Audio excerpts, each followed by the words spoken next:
Hi எல்லாருக்கும் வணக்கங்க. மாலை வணக்கம். எல்லாரும் டீ குடிங்க. நானும் போய் டீ சூடு பண்ணி குடிச்சிக்கிட்டே சாப்பிட போகிறேங்க. காலையில் சாப்பிட்டதுங்க, இன்னும் சாப்பிடல. அப்புறம் தைக்கிற வேலையை முடித்து முதல்ல கொண்டே பஸ்ஸில் வச்சு விடணும். ஏன்னா எனக்கு எப்போ பார்த்தாலும் அப்படிதாங்க. அவசரம்னு சொல்லி தைச்சோம்னாலே அந்த கொஞ்சம் வேலை இருக்கும்போது கரண்ட்டு போயிடுங்க.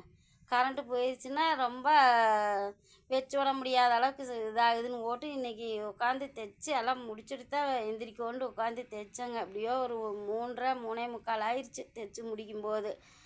பஸ் என்னமோ 4:40க்கு தாங்க. ஆனால் பையன் 4 மணிக்கு பால் வண்டி கிளம்பிடுவான். அதுக்குள்ளே வேலையை முடித்து மூட்டை கட்டினா தான் நம்மளை கொண்டு போய் பையன் அங்கே பஸ் ஸ்டாண்டில் விட்டு போட்டு அவன் வண்டிக்கு கிளம்பிடுவான். அதுக்கோசரம் தான் அவசரமாக எல்லாம் ரெடி பண்ணி மூட்டையை கட்டி வச்சுட்டு அப்புறம் கொண்டுட்டு போயிட்டேங்க. 4 மணிக்கு கொண்டு போய் பையன் அங்கே விட்டு போட்டு போயிட்டான். அப்புறம் இப்போ தான் பஸ்ஸில் வச்சு விட்டு போட்டு வீட்டுக்கு வந்தேங்க.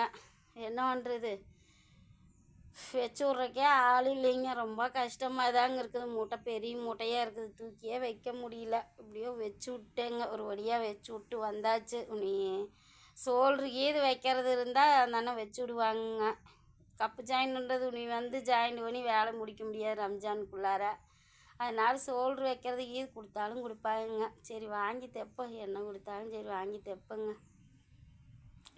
அப்புறம் என்ன பண்ணுறதுங்க, வேலைன்னு இருந்ததுன்னா நம்ம சோறு இதெல்லாம் பார்த்துக்கிட்டு இருக்க முடியுங்களா? வேலையை தான் நம்ம பார்க்கணும். இவங்க அப்பாவை கூப்பிட்டாங்க, கொஞ்சம் பக்கத்தில் தான் வேலை செய்கிறாங்க, வாங்க ஒரு 4:30 மணிக்கு வந்தீங்கன்னா கொண்டு டஜனை வச்சு விட்டுறலான்னா, நான்லாம் வரமாட்டேன், உனக்கு வேறு வேலை இல்லையா, நான் 6 மணிக்கு தான் வருவேன் அப்படின்னாங்க.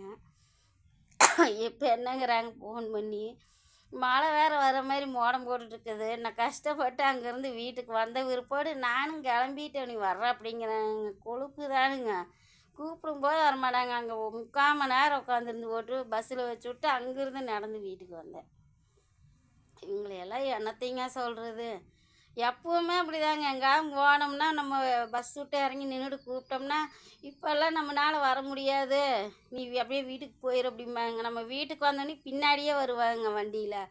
கடுப்பாக வருங்க நம்மளுக்கு. அப்போ தான் அது முதல்லையே வர வேண்டியதானே. இல்லை நான் வர்றேன் இருனான்னு சொல்லணும் இல்லைங்க. அப்புறம் சரி நீ வேறு பஸ் விட்டு இறங்கிட்டு வான்னு கூப்பிட்டியேன்னு எடுத்து வச்சுட்டு வந்து அதுக்குள்ளே வீட்டுக்கு வந்துட்டியா அப்படின்னு கேட்பாங்க. அப்படியே ஏதாவது கையில் கிடச்சிங்கன்னா போட்டுடலாமான் இருக்கு. அப்படி கோவம் வரும் நம்மளுக்கு. அது சொல்லணுமா, சரி வர்ற இருன்னு சொல்லணுமாங்க, சொல்ல மாட்டாங்க. நம்ம வீட்டுக்கு வர்றதை பார்த்துக்கிட்டே இருந்துட்டு வீட்டுக்கு கிளம்பி வருவாங்களான்னு என்னமோ தெரியலிங்க. அப்புறம் வெயிலும் மாறிங்க. எங்கள் ஊரில் பூரா மரமாக, அவ்வளோ பெரிய மரங்க. எல்லாம் எத்தனை வருஷத்தை மரமோ அத்தத்தை சோட்டு மரமாக இருந்தது. ரோடு ஊரா 2 சைடும். எவ்வளோ தூரம் நடந்தாலும் சலுப்பு தெரியாதுங்க. அப்படியே காத்தோட்டமாக குழுன்னு நல்லா இருக்குங்க. எல்லாம் வெட்டி போட்டாங்க ரோடு அகலம் பண்ணுறேன்னு. இப்போ கொஞ்சம் மரந்தான் இருக்குதுங்க. இதையும் வெட்டிக்கிட்டாங்கன்னா என்ன பண்ணுறது. எங்கே போனாலும் மரத்து நெகிழ் இருந்ததுன்னா அது ஒரு இது தாங்க. காங்கேயத்துலேருந்து எங்கள் ஊர் வர வரைக்கும் மரம் இருக்குங்க. இப்போ பார்த்தோம்னா அங்கே அந்த காங்கேயத்து சைடு எல்லாமே வெட்டிட்டாங்க. ஆனால் ரோடு நல்லா அகலம் பண்ணிட்டாங்க. ஆனால் ஒரு அழகே போயிடுச்சுங்க. நெகிழாக இருக்குது. மரத்தையெல்லாம் அப்போல்லாம் வச்சு விட்டுட்டு போனாங்க. இன்றைக்கி என்னடானா எல்லாத்தையும் வெட்டி எறிகிறாங்க. என்ன பண்ணுறது. ஓகேங்க, நானும் போய் சாப்பிட்லாங்க. இந்த ஜாக்கெட்டு நான் தைச்சதுங்க. நான் ஒரு 2-3 ஜாக்கெட் தைச்சேங்க. நான் இப்போ கொஞ்சம் தொலைன்னு இருக்குதுங்க. ஆனால் இங்கே வருங்க, இதெல்லாம் நானே வெட்டி தைச்சேன். தையல் கிளாஸ்க்கெல்லாம் போலிங்க, யூடியூப்பில் பார்த்து நானே வெட்டி தைச்சேன்.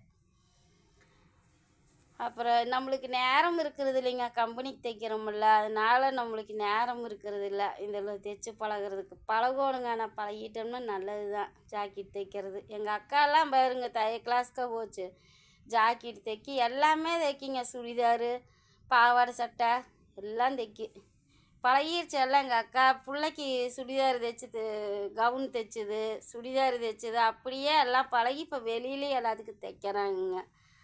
பார்ப்பேங்க. எங்கள் அக்கா வீட்டுக்கு போனோம்னா எங்கள் அக்கா தைக்கிறத வெட்டுறதை பார்த்தோன்னா போதுங்க. எனக்கு தைக்கிறதெல்லாம் கூட தைச்சிருவேன், வெட்டுறது தான் எனக்கு தெரிய மாட்டேங்குது. எப்படியோ எனக்கு தெரிஞ்சதை நான் ஜாக்கெட்டை வச்சு வெட்டி தைச்சிட்டேங்க. ஓகேங்க. இதெல்லாம் தைச்சி ஒரு வருஷம் 1.5 வருஷம் ஆகுதுங்க. லூஸாக இருக்குதுங்கண்ணா. பழகுவங்க. என்ன யூடியூப் இருக்குதே கடல் மாதிரி. என்ன நம்மளுக்கு பழகணும் தைக்கிறதுக்கு, என்ன வேணும், சமைக்கிறதுக்கு என்ன வேணும், எல்லாம் யூடியூப்பில் கொட்டி கிடக்குது. நிறையா பேர் வீடியோ போட்டு வச்சுருக்குறாங்க, பார்த்து பழகிக்க வேண்டியதாங்க. ஓகேங்க. நானும் போய் தைக்கிற வேலை இருக்க வீடியோமல் அதிகமாகவே நான் பார்க்கலிங்க எதுவுமே. ஏன்னா நான் தைச்சி முடிக்கும்போது கரண்ட்டு போயிடுது, படாப்படுத்துது நீ. அதனால் தைக்கிற வேலையை முடிச்சுட்டு அப்புறம் பார்த்துக்கோன்ட்டு விட்டேங்க. நீ பார்த்துட்டு அப்புறமா கீது இல்லை நாளைக்கு வீடியோ போடுவேங்க. என்ன எப்போ உருட்டு தான் காசு வசூல் பண்ணுவாங்க, சண்டை ஓட்டுக்குவாங்க. இதை தவிர வேறு என்ன நடக்குதுங்க? அந்த கண்டென்ட்டு தான் ஓடு. அப்புறம் என்ன பண்ணுறது? ஓகேங்க, பாய்ங்க. எல்லோரும் சந்தோஷமாக இருங்க. ரம்ஜான் வரப்போகுது. இஸ்லாமிய சகோதர சகோதரிகள்லாம் ட்ரெஸ் எல்லாம் எடுத்துட்டிங்களா? எனக்கு பிரியாணி சாப்பிடணுன்னு ஆசையாக இருக்குதுங்க. என்னங்க பண்ணுறது? எங்கள் வீட்டுக்காரோட ஃப்ரெண்டு இங்கே ஒரு அண்ணன் இருக்கிறாங்க, ஒரு அண்ணன். அவங்க பையன் கல்யாணத்துக்கு தான் அன்றைக்கி நாங்கள் போயிருந்தோங்க. ரம்ஜானுக்கு இந்த மாதிரி அதுக்கெல்லாம் கூப்பிட்ற அளவுக்கெல்லாம் இவங்கெல்லாம் ஃப்ரெண்ட்ஷிப்பே இருக்க மாட்டாங்க. எனக்கு திருப்பூரில் குடியிருக்கும் போதும் கூடங்க, அங்கே கூட எல்லாம் முஸ்லீம் வீடு பக்கத்தில் இருந்தாங்க. நிறையா பேர் கொடுப்பாங்க பிரியாணி. எனக்கு அது இன்னும் பாய் பிரியாணிக்கு அடிமை. எல்லாருமே இருப்போம், எனக்கு பிடிக்கும். ஆனால் இங்கே யாருமே இல்லையா விடுங்க. ஒரு பாய் கடையில் போய் நம்ம பக்கெட்டு பிரியாணி வாங்கிட்டு வந்து சாப்பிட்டுக்க வேண்டியதாங்க. வாங்கினோம்னா 4 பேரும் சாப்பிட்டுக்க வேண்டியதானே ஒரு நேரத்துக்கு. என்ன பண்ணுறது? அங்கே என் பையனோட ஃப்ரெண்டுங்க, ரெண்டுமே பொடுசுதாங்க. என் பெரிய பையனை விட அந்த புள்ள கொஞ்சம் பெரிய புள்ளதாங்க. அது அந்த புள்ள வேறு அனீஸ் பாத்திமாங்க.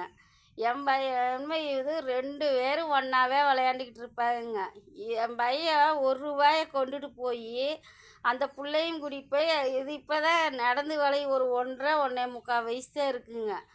பக்கத்தில் தாங்க அந்த ராட்டந்தூரி பொட்டியில் மரப்பலகையில் அடித்து வச்சுருப்பாங்க 4 பொட்டிங்க. அந்த தூரிக்காரவங்ககிட்ட கொண்டு போய் ₹1 கொடுத்துட்டு 2 பேர் உட்காந்துருக்குறாங்க தூரியில். அந்த பிள்ளைக்கு இருந்தால் ஒரு 3 வயசுக்குள்ளே இருக்குது, இவனுக்கு இருந்தால் ஒரு 2க்குள்ளே தானுங்க, 1.25 இப்படி தான் இருக்குது. நான் பையனை காணோன்னு ஊரை வழியே தொலாவிட்டு வந்துட்டுருக்குறேங்க. அப்புறம் அங்கேயுமே போய் நிற்கிறேங்க. எனக்கு வடிவேல் காமெடி தாங்க வருது. வடிவேல் காமெடியில் எப்படி அந்த ராட்டந்தூரியில் மேலே உட்காந்துருப்பாங்கல்லங்க, அப்போ கீழே அவனை வடிவேல் அடிக்கிறதுக்கு தொலாவிட்டு வருவாங்கள்ல, அந்த மாதிரி பையனை காணன்னு தேடிட்டு வந்துக்கிட்டு இருக்கிற அப்படின்னு சொல்லிட்டு அங்கே ஒரு அக்காட்ட தெரிஞ்ச அக்காட்ட, பையனுக்கு இது பார்த்தீங்களாங்க்கா, அவனை காணுங்க்கா, நான் தொலாவிட்டு இருக்கிறேன் அப்படின்னு சொன்னால், அது என்ன அங்கே உட்காந்துக்கிறான் பாரு உன் பையன் அப்படின்னாங்க. பார்த்தா கையில் காசே இல்லையே, எப்படி பசங்களை உட்கார வச்சு ஆட்டி விட்டுட்டுருக்குறாங்கன்னு போய் அப்புறம் அவங்கக்கிட்ட கேட்குறேன். ₹1 கொடுத்தானுங்க, குழந்த பொக்குன்னு போயிடுவான்னு போட்டு உட்கார வச்சு சுற்றி விட்டோம் அப்படின்னாங்க. அப்படியே அங்கே அந்த பிள்ளையோட அம்மா கூட கொண்டாந்து எங்களுக்கு பிரியாணி கொடுக்குங்க. அந்த பிள்ளை சொல்ல, அத்தை அத்தை நான் உங்கள் வீட்டுக்கே வந்துடுறேன் அத்தை, எங்கள் அம்மா அடிக்கிது அத்தை, நான் எங்கள் வீட்டுக்கு போக மாட்டேன் அத்தை, அரவிந்த தாலி கட்ட சொல்ல அத்தை, நான் உங்கள் வீட்லேயே இருந்துக்கிறேன் அப்படிங்க. இங்கே வந்து அந்த புள்ள அதுக்கெல்லாம் என்ன தெரியும், அது விவரமாக சொல்லுது பாருங்க.